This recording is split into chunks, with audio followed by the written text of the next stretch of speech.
எல்லோருக்கும் வணக்கம். நான் உங்கள் அம்மிச்சி ஜோனா பேசுகிறேன். இன்றைக்கி நம்ம கேழ்வரகும் அரிசி மாவும் கலந்த புட்டு செஞ்சுட்டு காப்பி செய்யலாம். வாங்க வீடியோக்குள்ளே போகலாம்.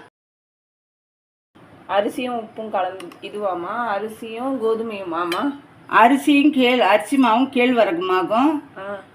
கொஞ்சம் உப்பு போட்டு தேவையான அளவு உப்பு போட்டு தண்ணி ஊற்றி கலந்து வச்சிடணும். நல்லா இது தெளிச்சு தானே? தெளிச்சு தான். ஆமாம்மா, தெளிச்சு இப்படி பிடிச்சா இப்படி ஆகணும். அதே மாதிரி இது பண்ணிட்டு நல்லா கலந்து வச்சிடணும். ஒரு கட்டி இல்லாம. ஆமாம், கட்டி இல்லாத பிசைஞ்சு வச்சுட்டு இப்போ தண்ணி இதில் பாதி தண்ணி வச்சு புட்டுக்கொழால தண்ணி கொதிக்கணும். கொதிச்சோடனே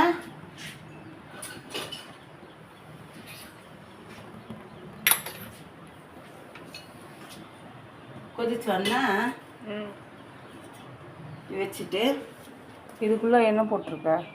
எப்படி சில்லு இருக்கா, அது சரியா வச்சுட்டு ஃபர்ஸ்ட் தேங்காய் போட்டுக்கணும். தேங்காய் போட்டா கொட்டாது. அதுக்குள்ளதான் இது வச்சிருக்கிறோமே, சில்லுன்னு சொல்லுவாங்க. அது வச்சுட்டு கொஞ்சம் தேங்காய் போடணும், கொஞ்சம் மாவு போடணும்.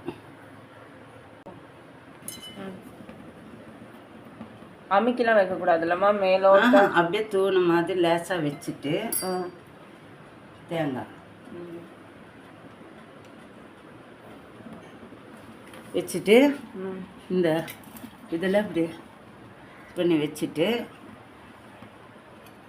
போடணும். இப்போ இதில் ஆவி வரட்டும். பால் ஸ்டவ் பற்ற வச்சுட்டு பால் வச்சிருக்கிறேன் காப்பி கலக்கிறதுக்கு. பால் இப்போ விசில் வந்துடுச்சு. புகை வருது. காப்பி கலந்துக்கலாம். இது காப்பி புருத்தூள். இது 2 ரூபா புருத்தூள். 2 பேர் குடிக்கலாம். சக்கரை அங்கிருந்து கொஞ்சம் எடுறா. இப்போ வெந்துச்சானே எப்படிமா செக் பண்ணுவேன்? இங்க பாரு,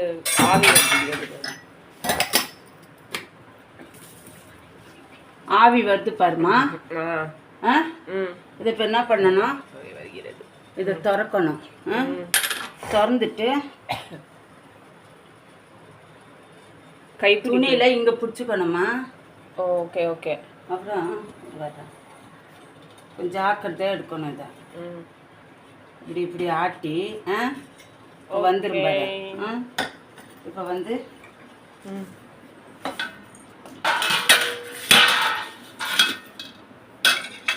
இப்படி வச்சுட்டு சென்டரா வச்சிடலாம்.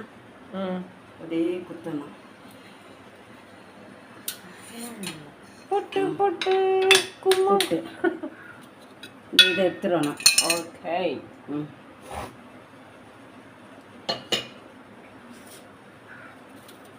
இப்போ புட்டும் காப்பியும் இது நாங்கள் பப்படம் வச்சு வாழைப்பழம் வச்சு சாப்பிடுவோம். சக்கரை வச்சு சாப்பிடலாம். குழம்பு வச்சு கூட சாப்பிடலாம்.